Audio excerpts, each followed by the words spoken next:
governments, leadership, military forces, and law enforcement in the millennium. Who doesn't love a good debate about power and justice? Welcome back, fellow travelers on this journey of discovery. You mortals, truth seekers, and those destined to shine as glorified saints, in a future yet to unfold. I'm Dr. Stephen A. Wiley, and we're diving into Chapter 10 of our ongoing series exploring the Millennial Revolution, the future of the Church and the Church of the future. If you've missed any chapters along the way, I encourage you to circle back after today's exploration. Each piece builds on the last, revealing a tapestry of divine purpose that's as sobering as it is exhilarating. For those eager to plunge even deeper, consider our companion series, The Apocalypse, What You Need to Know and What You Can Do to Survive and Prosper in the Coming Times. There, we unpack the dispensations of God, those grand epics where a holy and just creator interacts with a fallen race. Us mortals who, by choice and by inheritance, bear the weight of sin and rebellion, but have discovered the only way out of our predictable fate. What does it mean that we were born into this fractured and fallen state? How does God's unchanging nature shape what's ahead? Check out our series on the apocalypse and what you can do about it. Let that question linger as we step into today's focus on the governments, leadership, and law enforcement of Christ's 1,000-year reign. Before we look at what it might be like in the millennial times, we should review what the millennial Earth will actually look like. Remember, the millennial reign that we are talking about is an actual dispensation, which is a fancy way of saying how God decides to deal with us. And we need to recall what has just preceded this new era. The entire Earth has just gone through intense, continental-changing judgments from the bowl judgments having been poured out upon it. You can read about these in Revelations chapter 16 verses 1 through 21. The population of the Earth has been reduced from over 8 billion souls down to less than 2 billion, all in a very short span of time. The effects of the judgments of the Lord run throughout the entire planet. In our study on the apocalypse, we go into more detail, particularly in the dispensation of tribulation, but let me summarize it all here for you before we move forward with today's study. The book of Revelation outlines three major series of divine judgments that unfold during the end times: the 7 seals, the 7 trumpets, and the 7 bowls. These judgments progressively intensify, bringing God's wrath upon a rebellious world to purify it and prepare for Christ's return. The 7 seals are found in Revelation chapters 6 through chapter 8 verse 1. The first 4 seals unleash the 4 horsemen, symbolizing conquest, war, famine, and death, leading to widespread chaos and mortality. A quarter of the Earth's population dies. The 5th seal reveals martyrs crying out for justice.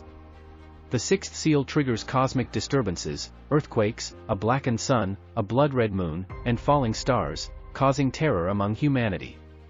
The 7th seal introduces silence in heaven, paving the way for the trumpets. The 7 trumpets are found in Revelation chapter 8 verse 2 through chapter 11 verse 19. These escalate the devastation. Hail and fire burn a third of the Earth's vegetation. A burning mountain poisons a third of the seas. A star, named Wormwood, pollutes a third of fresh water. A third of the sun, moon, and stars darken. Locust-like creatures torment humanity. And an army kills a third of mankind. The 7th trumpet announces Christ's reign, bridging to the final judgments. The 7 bowls of judgment are found in Revelation chapter 16. The ultimate outpouring of wrath. Sores afflict those with the mark of the beast. All the seas turn to blood, killing marine life. Rivers and springs become blood. The sun scorches people. Darkness engulfs the beast's kingdom. The Euphrates River dries up, preparing for Armageddon. And a global earthquake with hailstones reshapes the Earth's surface, toppling cities and mountains. Then the final outcome, the Battle of Armageddon and beyond. After the bowls, Revelation chapter 19 depicts the return of Jesus Christ at Armageddon, where he defeats the Antichrist, the false prophet, and their armies. Satan is bound in hell for 1,000 years, as recorded in Revelation chapter 20 verses 1 through 3. The millennium follows, a 1,000-year reign of Christ with his saints, marked by peace and righteousness, Revelation chapter 20 verses 4 through 6. By the time these judgments conclude and the millennium begins, the earth has undergone these profound transformations. When Jesus Christ returns to begin the millennium, nature is restored, with descriptions like found in Isaiah chapter 35 verses 1 through 7 suggesting deserts blooming and waters flowing anew. In essence, the judgments strip away evil and chaos, setting the stage for a restored earth under Christ's reign, a dramatic shift from the world we know, yet a prelude to an even greater eternity. And this is where we are in our studies, with the population of the Earth being reduced from over 8 billion people down to less than 2 billion, and these mortal survivors of the judgments entering the millennium under Christ's rule, alongside the resurrected or glorified saints. Now, understanding the conditions and the mindset of the mortals, after all of that, if you can, imagine this. A brave new world, once again undergoing transformation with new management, humming with human complexity. What might it feel like to live under a perfect king, surrounded by rulers who've tasted resurrection, while mortal hearts still wrestle with free will? Let's explore together, with open minds and curious spirits, what this millennium holds. It will be a government like no other with Jesus Christ at the helm. Imagine a throne in Jerusalem, radiating authority that blankets the earth. Isaiah chapter 9 verses 6 and 7 paints this vivid scene. The government will be upon his shoulders. Of the increase of his government and peace there will be no end. Zechariah chapter 14 verse 9 echoes, the Lord will be king over all the earth. This isn't a distant dream, it's a perpetual promise. Jesus Christ, the Supreme King, will rule with a perfection that shatters every flaw we've ever known in human governance. No corruption. No hidden agendas. Just righteousness and peace. Contrast that with today's world. How often do we sigh at leaders who stumble? At systems that falter? Or at justice that bends under pressure? Now, imagine those burdens lifted. What would it mean for you to witness a government where every decision aligns with divine goodness? Christ's reign invites us to ponder a reality where power serves, not oppresses. A thought worth holding on to as we move forward. The glorified saints, as rulers, judges, and priests. Here's where the story deepens. Resurrected believers, those glorified saints, step into roles of extraordinary purpose. Revelation chapter 5 verse 10 declares, they will reign on the earth. While Revelation chapter 20 verse 6 adds, they will be priests of God and of Christ and will reign with him for 1,000 years. Even the Gospel of Luke chapter 19 verses 17 through 19 hints at faithful believers governing over cities. Can you imagine it? Nations, regions, and towns guided by those who've walked through death into eternal life, now serving under Christ's banner.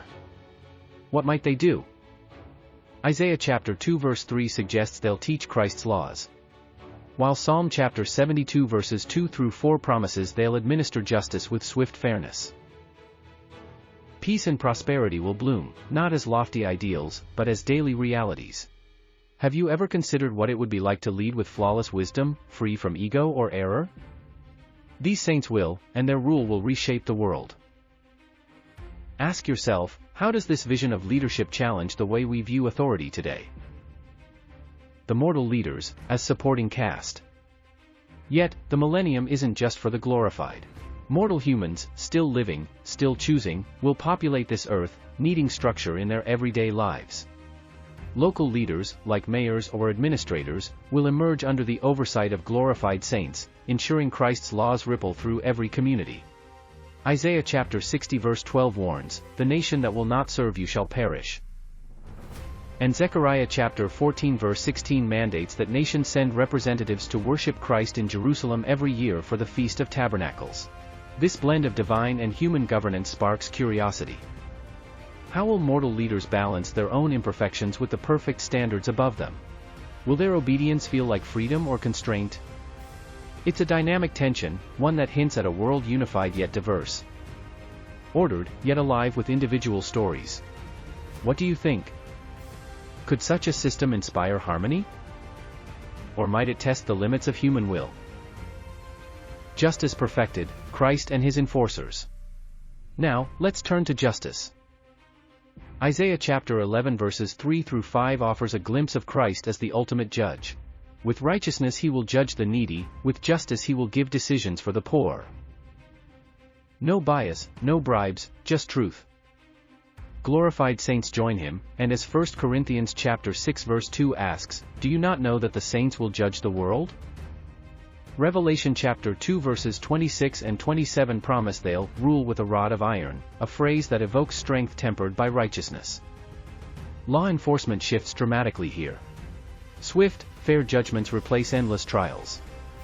Zechariah chapter 14 verse 17 suggests immediate consequences such as, no rain for the disobedient. But does this mean that prisons will be rendered obsolete? Divine protection, perhaps even supernatural power, ensures peace.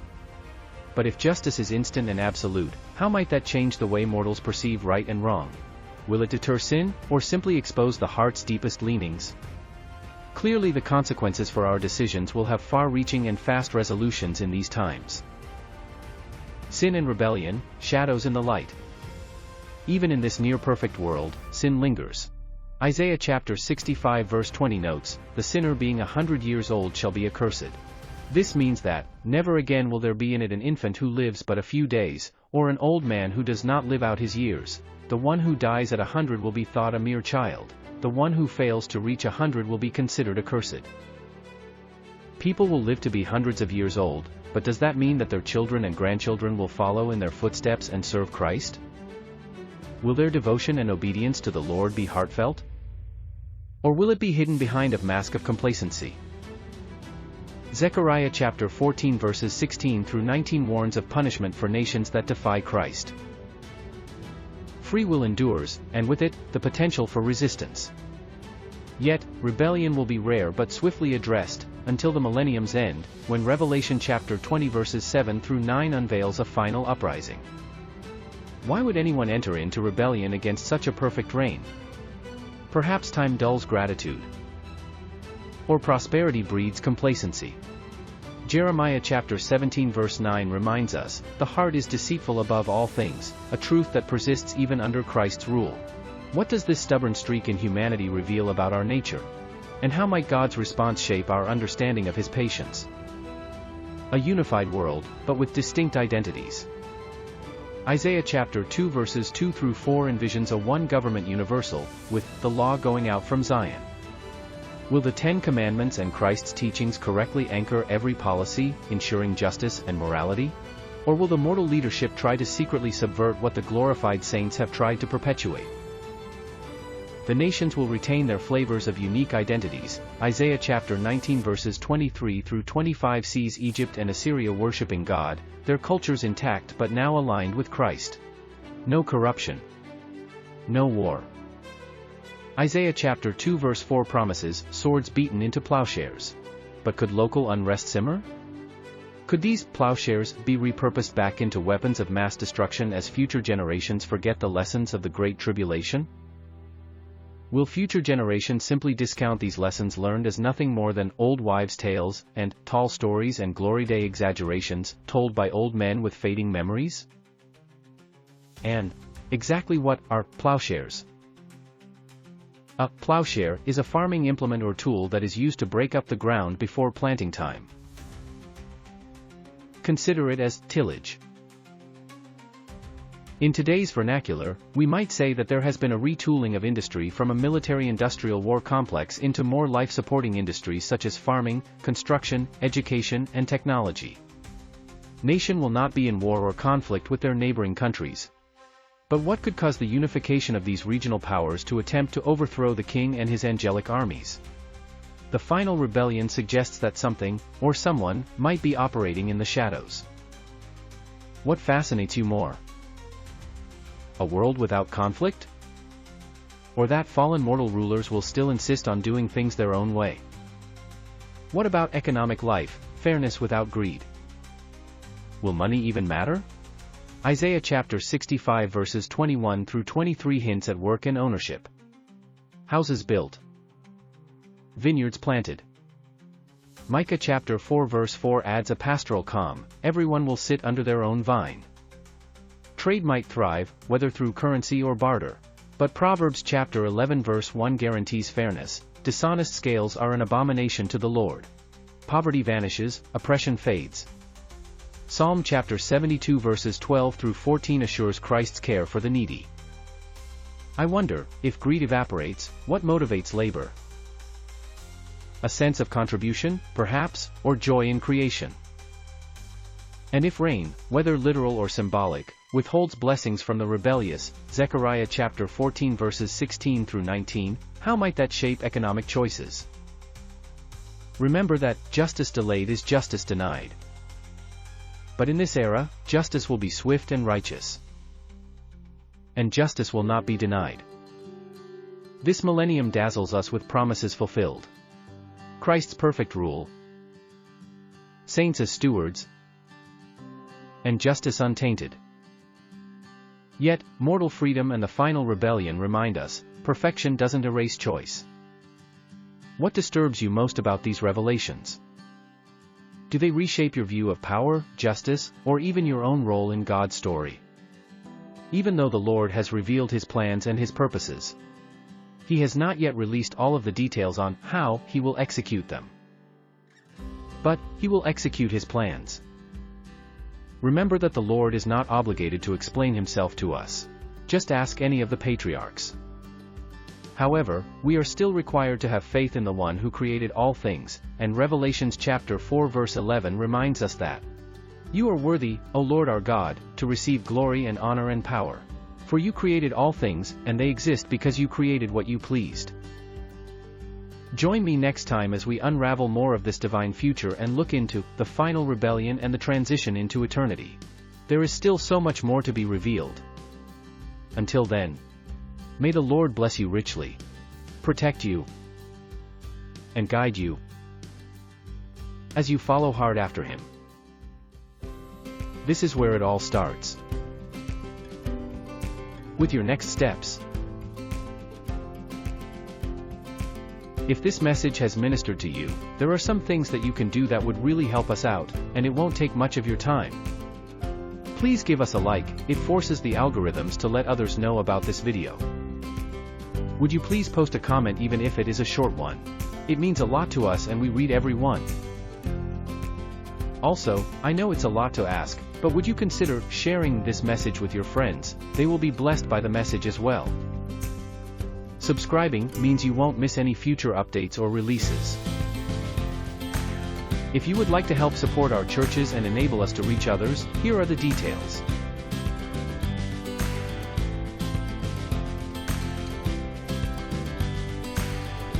Scanning a QR code is not difficult, but every phone is a bit different and you will just need to figure out your system's way of doing it. Some countries outside of the United States use a different system to transfer funds. If you are familiar with this, you know how easy it is to use. Zelle is the fastest way to send money inside the United States, and it is free to both of us.